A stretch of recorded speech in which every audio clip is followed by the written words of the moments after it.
Der Biomarkt in Deutschland boomt. 2020 erwirtschaftete die Biobranche mit 15 Milliarden Euro ein sattes Umsatzplus von 22% zum Vorjahr. Viele verbinden mit Bio einen gesunden Lebensstil, Umweltverträglichkeit und mehr Tierwohl. Aber wann ist ein Bioprodukt Bio oder Öko? Und sind solche Produkte tatsächlich besser? In diesem Beitrag geht es um Bio oder Öko und darum, ob Ökoprodukte tatsächlich besser sind oder ob uns durch Biomarketing nur mehr Geld rausgeleiert wird für ein etwas besseres Gefühl beim Konsum. Hallo und herzlich willkommen zu Romeo. Schön, dass du neugierig bist. Was ist eigentlich Bio und ist Bio im Supermarkt das gleiche Bio wie im Demeter-Laden? Was Bio ist oder was Öko ist, ist in Europa oder europaweit in einer Verordnung geregelt. Und zwar in der EU-Verordnung 2018/848. Und die regelt für alle Produktions- und Vermarktungsstufen Bedingungen, die erfüllt werden müssen, damit wirtschaftliche Erzeugnisse als ökologisches oder biologisches Produkt in der EU in Verkehr gebracht oder beworben werden dürfen. In der EU-Öko-Verordnung steht zum Beispiel, dass Bioprodukte nicht mit ionisierenden Strahlen konserviert werden dürfen und nicht unter Einsatz von synthetischen Pflanzenschutzmitteln erzeugt werden dürfen. Diese Produktionsbedingungen gelten auch für Bioprodukte aus dem Supermarkt. Neben dem EU-Siegel gibt es auch noch weitere Siegel, die der Anbauverbände wie Bioland, Naturland, Demeter, Biokreis und andere, die großteils strengere Produktionskriterien vorschreiben. Deutlich wird dies zum Beispiel, wie viele Zusatzprodukte bei der Verarbeitung erlaubt sind. Beim EU-Bio sind das 53, beim Bioland und Naturland 22 und bei Demeter 21. Ein anderes Beispiel ist die Verwendung von Fisch- und Tiermehl. Das wurde in der Tierzucht als Beimischung zu Futtermitteln genutzt, zum Beispiel in der Schweine- und Hühnerfütterung. Wobei das Verfüttern von Tiermehl an Wiederkäuer seit 1994, an andere Nutztiere seit 2001, unter anderem wegen der BSE-Problematik in der EU verboten worden war. Bioland, Demeter und Biokreis erlauben das Verfüttern von Fischmehl nicht. Naturland erlaubt es, aber ausschließlich zur Jungtierfütterung bei Geflügel und Schweinen. Man kann leicht den Überblick im Siegellabyrinth verlieren. Ein anderes Beispiel ist Kirschjoghurt. Der lässt sich in bester Bioqualität aus Joghurt und 11% Kirschen herstellen. Für das EU-Ökosiegel reichen 6% Kirschanteil, dazu ein wenig Bio-rote Rübensaft für die Farbe und natürliche Aromen und Biozucker für den Geschmack. Bio ist also nicht wirklich gleich Bio. Natürliche Aromen sind übrigens bei den meisten Siegeln der Anbauverbände auch erlaubt. Und auch ohne Siegel von Anbauverbänden wird im Discounter manchmal Bio nach den strengeren Richtlinien der Anbauverbände erzeugt, vor allem Obst und Gemüse. Bio ist also immer mindestens EU-Bio, jedenfalls bei Lebensmitteln. Begriffe wie natürlich, nachhaltig oder kontrollierter Anbau sind da viel schwammiger. Für Kosmetika, Reinigungsmittel und Textilien trifft das Gesagte nicht zu. Hier ist der Begriff Bio oder Öko gesetzlich nicht geschützt. Ist Bio denn gesünder? Studien zeigen, der Apfel vom Biohof ist nicht grundsätzlich gesünder. Das liegt vor allem auch daran, dass konventionelle Erzeugung nicht heißt, dass es für Pestizide und Co. keine Grenzwerte gäbe. Wer die Wahl hat zwischen dem weitgereisten Bioapfel aus Neuseeland und einem konventionellen Apfel aus der Region, hat die Qual der Wahl. Weil in Bioobst weniger Wasser enthalten ist, schneiden sie im Vitamingehalt etwas besser ab. Milchprodukte im Jodgehalt dafür schlechter. Bei der Tierhaltung gehen die Punkte dann eindeutig zum Ökoprodukt. Biotieren steht mehr Platz zur Verfügung. Einem Schwein zum Beispiel mindestens 1,3 Quadratmeter.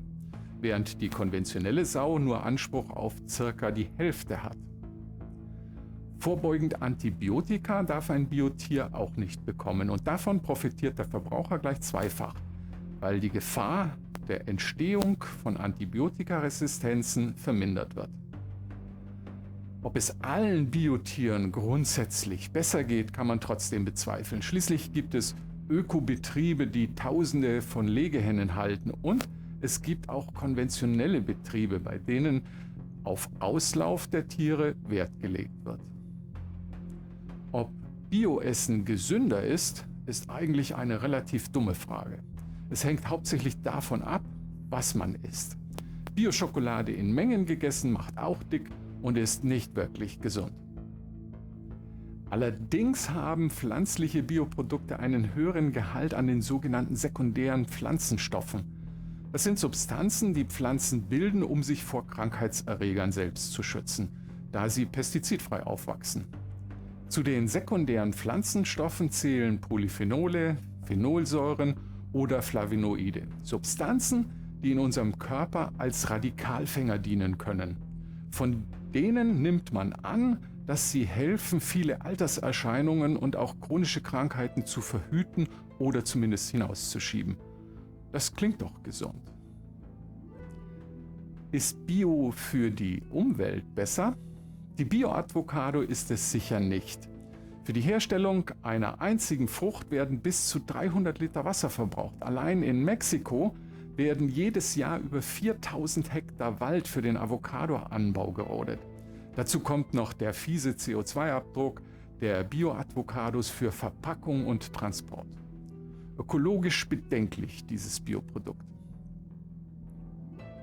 Die konventionelle Landwirtschaft setzt chemisch-synthetische Düngemittel auf ihren Anbauflächen ein. Der Ökobauer düngt vor allem mit der Gülle seiner Tiere. Der Verzicht auf Kunstdünger bedeutet, dass weniger Stickstoff in den Boden, in Grund- und Oberflächenwasser gelangt. Ein klarer Pluspunkt für Bioverfechter. Verfechter der konventionellen Landwirtschaft argumentieren aber auch andersherum. Sie sagen, um dieselbe Menge Weizen, Kohl oder Erdbeeren zu ernten, brauche es viel mehr Ackerland beim Bioanbau. Im Endeffekt produziere so der ökologische Anbau genauso viele Klimagase wie die konventionelle Landwirtschaft, aber 10% mehr Stickoxide, Ammoniak und Bodenversauerung. Der Biobauer verwendet keine synthetischen chemischen Pestizide, um unerwünschte Organismen in der Landwirtschaft zu beseitigen. Er verwendet natürliche Mittel wie Pflanzenöle, Bienenwachs oder Kupfer. Kupfer zum Beispiel kann sich in den Böden aber auch anreichern und den Regenwürmern schaden. Sie sind in solchem Boden nämlich weniger vermehrungsfreudig und machen sich so quasi vom Acker. Es gibt auch hier zwei Seiten einer Medaille. Auf Biofeldern leben einer Studie zufolge 35% mehr Feldvogelarten und 23% mehr Insektenarten, die Blüten bestäuben. Und die Pflanzenvielfalt ist um 86% höher. Allerdings kann die Biodiversität mit steigendem Kupfergehalt dann auch wieder sinken. Der Punkt für Biodiversität geht eindeutig an Bio. Ist Bio für das Klima denn besser? Ehrlich gesagt kann man das seriös nicht eindeutig beantworten.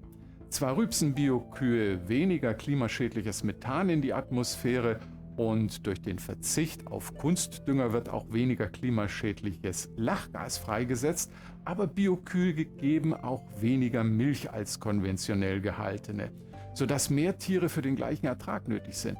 Kein wirklich klarer Sieg für Bio. Letztendlich hilft dem Klima nur, weniger Fleisch und Milchprodukte zu konsumieren.